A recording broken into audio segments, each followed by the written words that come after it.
Et yo les beignets, c'est Donut, j'espère que vous allez tous très bien. On se retrouve aujourd'hui pour l'épisode 8 de la Spider Society. Alors je suis désolé si j'ai une voix un peu plus pourrie que d'habitude, c'est parce que je commence à avoir la crève et que j'ai eu un week-end assez épuisant puisque j'étais à une convention, donc la Japanior, avec mon association, la Heroes Academy. D'ailleurs je sais pas si vous avez vu la vidéo sur qu'est-ce que la Heroes Academy, je vous invite à aller la voir. Sinon, pour les plus flemmards d'entre vous, en gros, je suis le président d'une association qui a pour but de faire des animations en cosplay auprès des enfants et notamment des enfants malades dans les hôpitaux ou en soins à domicile, etc. Histoire de leur donner un petit peu de sourire. C'est pour ça que ces derniers temps, j'ai pas pu faire de vidéos et du coup, si vous voulez en savoir plus également sur qu'est-ce qu'on propose avec la Heroes Academy, je vous balance le site dans la description. Bref, ça c'était la petite parenthèse. Après vous avoir parlé de Penny Parker dans le précédent épisode, aujourd'hui je vais vous parler du Superior Spider-Man, l'un de mes Spider-Man préférés.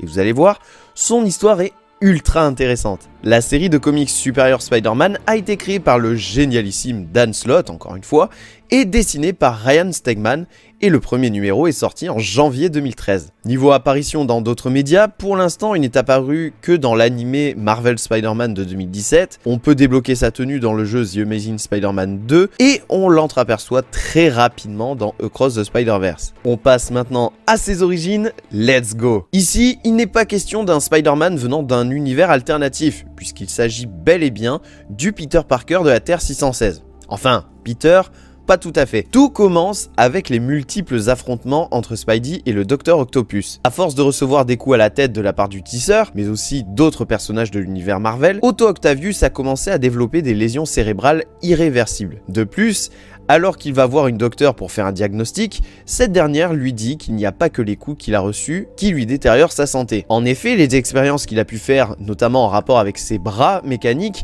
en rajoute une couche, ce qui fait qu'Octavius est dans un piteux état, à tel point que la docteure lui annonce qu'il lui reste environ entre 12 et 18 mois à vivre. Otto nie en bloc ce diagnostic, disant qu'il est trop intelligent pour se laisser attraper par la mort comme ça. Car rappelons-le, Otto Octavius est de base un homme très arrogant et fier de son intelligence, mais ça, on en parlera dans une vidéo sur le personnage parce qu'il y a beaucoup à dire. Suite à cela, il s'est modifié son corps en ajoutant 4 bras supplémentaires au passage sur son harnais dans le but d'être connecté mentalement à ses Octobots. Son objectif est alors de reprendre en main les services publics de la ville et d'en faire un paradis, je mets des guillemets, sous son contrôle. Malheureusement pour lui, il se fait arrêter par Spidey et la Torche Humaine, qui le retrouvent dans sa base et il finit sur l'île du Raft. Et là, il a encore plus une sale tête. Parce qu'entre les dégâts déjà présents de son corps et à cause de son amélioration technologique, Octavius est littéralement en train de se décomposer vivant, frôlant de plus en plus la mort. Plus tard,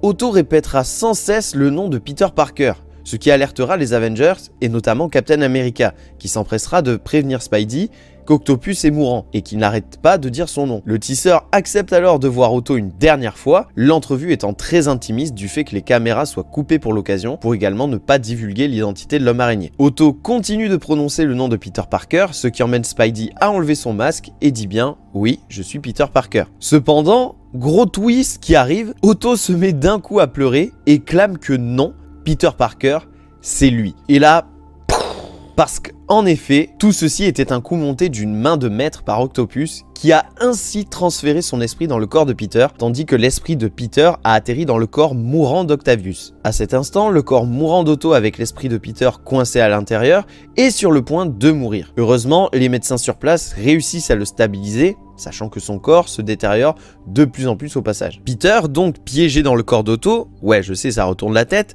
essaie de réfléchir en se demandant comment Octavius a pu faire ce coup à la Freaky Friday. L'avantage à ce moment précis pour Peter, c'est qu'il a le cerveau d'Otto, et donc son intelligence hors du commun, mais aussi ses souvenirs. Peter se plonge alors dans les souvenirs d'Otto et découvre que tout vient de l'attaque des Octobots dont je vous parlais auparavant. Il se souvient qu'Octopus contrôlait ses Octobots avec son cerveau grâce à un casque, sauf que à ce moment-là, Peter lui avait dérobé ce casque et l'avait mis sur sa tête pour qu'il ne puisse pas s'en servir. Or, c'est là qu'il a commis une erreur, puisqu'à ce moment précis, Octavius a pu analyser l'ensemble des données du cerveau et de l'esprit de Peter, et tout ça sans que Peter ne capte quoi que ce soit. Ainsi, grâce à toutes les informations qu'il a récoltées, Otto réussit, après plusieurs tentatives, à implanter son esprit dans un de ses Autobots qui se greffera à Peter par la suite pour effectuer le transfert pendant qu'il se bat contre le super bouffon. Plus tard, grâce à l'aide de plusieurs vilains qui étaient aussi enfermés au raft, Peter, dans le corps d'Otto, arrive à s'enfuir dans le but de reproduire le processus de transfert, mais dans le sens inverse, pour qu'il puisse regagner son corps. Il rebidouillera les Octobots pour arriver à cela et s'attaquera à Otto dans le corps de Spidey. Malheureusement, Peter, dans le corps d'Otto, perd le combat, le corps d'Otto étant devenu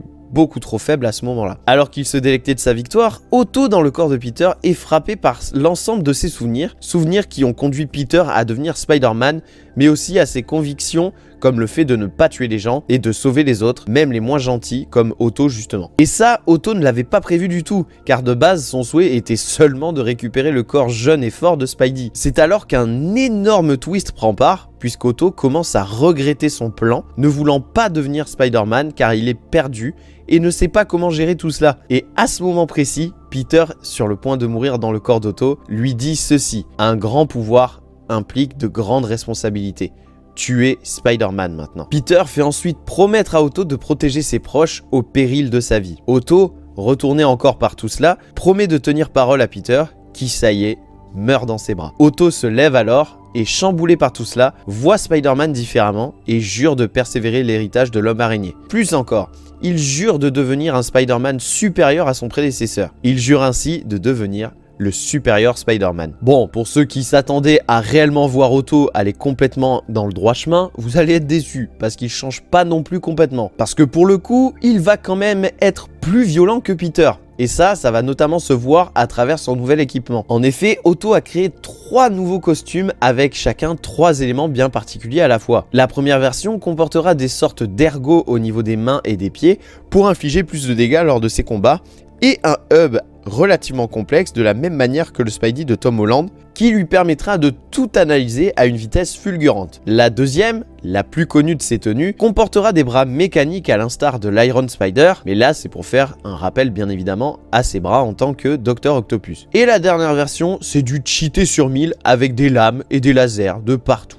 Ouais voilà, là il a vraiment beaucoup trop craqué. Il crée également des Spider-Bots pour lui permettre de mieux surveiller la ville, et si vous regardez bien, vous verrez que ces Spider-Bots ressemblent énormément à ceux du jeu Insomniac Games. Et niveau violence, l'un des pires trucs qu'il ait fait, c'est d'abattre un criminel du nom de Massacre avec une arme à feu. Bon ok, le gars avait tué plein d'innocents de son côté, mais Spidey, rappelons-le, n'est pas censé tuer. Cependant, même s'il est plus violent et qu'il ne retient pas ses coups, il a quand même accompli de bonnes actions, comme notamment guérir le cerveau endommagé d'une jeune fille. Il a également créé son entreprise, Parker Industries, qui le rendra pété de thunes, tout l'inverse de la situation financière du Peter Parker qu'on connaît jusqu'à présent. Aussi, autre changement important, c'est sur la confiance en soi. Là où Peter était quelqu'un de réservé, avec peu de confiance en soi et très maladroit surtout, Otto n'est pas du tout comme ça et affiche alors un Peter sûr de lui, toujours à l'heure pour les cours et très adroit, étant toujours présent pour ses proches et parfois même un petit peu arrogant.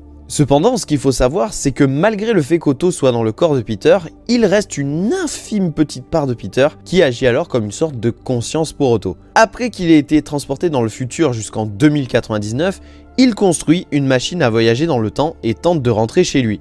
Malheureusement, les changements dans les fréquences vibratoires environnantes l'amènent à se retrouver à plusieurs reprises dans des réalités alternatives. Mais curieusement, à chaque fois qu'il allait dans une de ces réalités, il retrouvait un Peter Parker mort avec des décès relativement similaires. Comprenant rapidement que quelqu'un chassait des hommes araignées à travers le multivers, il décide de recruter d'autres araignées pour tuer ce fameux meurtrier. Les araignées élaborent alors un plan, tendre une embuscade à Karn, l'un des héritiers, pour lui ôter son énergie et le tuer. Par conséquent, ils tendent une embuscade à Karn alors qu'il s'attaquait au cyborg Spider-Man. Malheureusement, Karn avait absorbé trop de force vitale et le plan échoue complètement. Il décide de continuer à essayer de le vaincre, mais 2 de ses frères et sœurs le rejoignent pendant le combat. En battant en retraite, ils réalisent alors qu'ils ne doivent pas affronter un seul individu, mais toute une famille entière, la famille des héritiers. Par la suite, Otto développe un dispositif qui permet de camoufler l'odeur des Spider Totems, leur permettant d'être plus difficiles à trouver pour les héritiers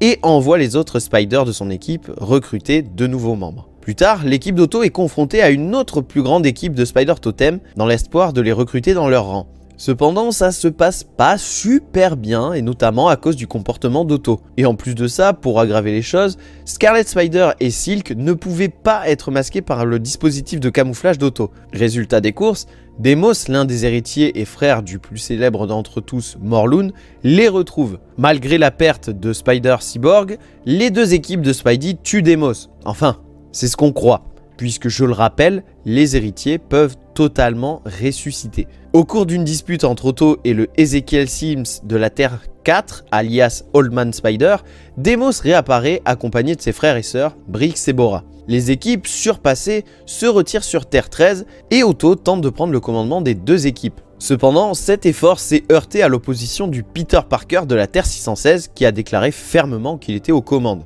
Et alors là, je l'entends d'ici, vous allez me dire, mais comment il peut y avoir deux Peter de la Terre 616? Tout simplement parce qu'ils viennent de deux périodes différentes. Et pour le coup, Otto, de par son ego surdimensionné, présume rapidement être une version futuriste de ce Peter ici présent. Sauf qu'en réalité, Otto était lui-même la version passée de ce Spider-Man, ce qui montre bel et bien que Peter reprendra le contrôle de son corps à un moment donné. C'est alors qu'il pète un câble et s'en prend à Peter, qui gagne son affrontement et confirme alors sa position de chef de la Spider Army. Malheureusement, Otto, qui apprend que Peter récupérera bel et bien son corps dans le futur, continue dans sa folie. Alors que les Spiders étaient toujours en train d'affronter les héritiers et commençant à désespérer, Otto voit une solution simple et supérieure, je cite, en tranchant la gorge directement du Master Weaver devant Peter et Morlun qui sont complètement horrifiés. Et je le rappelle, Master Weaver est l'entité qui contrôle la toile de la destinée, toile qui relie tous les Spider Totem. Plus tard, les Spiders arrivent à battre enfin les héritiers et cherchent à rentrer chez eux dans leurs univers respectifs grâce à la toile du destin. Or, Otto n'est pas du tout d'accord avec cela et cherche à détruire cette fameuse toile du destin. Bah oui, si tout le monde retourne sur sa terre, ça veut dire qu'il va devoir affronter le futur et donc se voir prendre le contrôle du corps de Peter Parker. Heureusement, les Spiders arrêtent Otto à temps et Karn, le rejeté de la famille des héritiers, décide d'endosser le rôle de Master Weaver, sachant que, il faut le savoir, Master Weaver est son propre futur lui-même. Ouais, c'est tordu, cherchez pas à comprendre. Otto revient alors sur la Terre 616 avec ses souvenirs en grande partie effacés, laissant seulement ses souvenirs de bataille auprès des autres tisseurs. Entre temps, Otto a tenté de voler le symbiote de Venom à Flash Thompson pour devenir le supérieur Venom pour affronter les Avengers qu'il mettra à mal, mais qui finiront par le vaincre. Puis, il affrontera le Bouffon Vert, devenu le roi bouffon ou Goblin King, qui avait créé la Goblin Nation, mais ça, je pense que j'en parlerai dans une prochaine vidéo. Et voilà les beignets, je vais m'arrêter là pour cette vidéo, je pense. J'espère que cet épisode sur le supérieur Spider-Man vous a plu. Si c'est le cas, n'hésitez pas à laisser un gros pouce bleu, vous savez que ça soutient le travail, ça fait toujours plaisir. À vous abonner à la chaîne si ce n'est pas déjà fait et à activer la cloche pour recevoir toutes les notifications des prochaines vidéos. N'hésitez pas à partager la vidéo et mettez-moi en commentaire quel Spider-Man vous voudriez que je traite à l'avenir dans de prochaines vidéos. Au vu des messages que j'ai reçus, le prochain épisode sera centré sur Kaine, à savoir le second Scarlet Spider. Et en attendant la prochaine vidéo, je vous dis bye les beignets!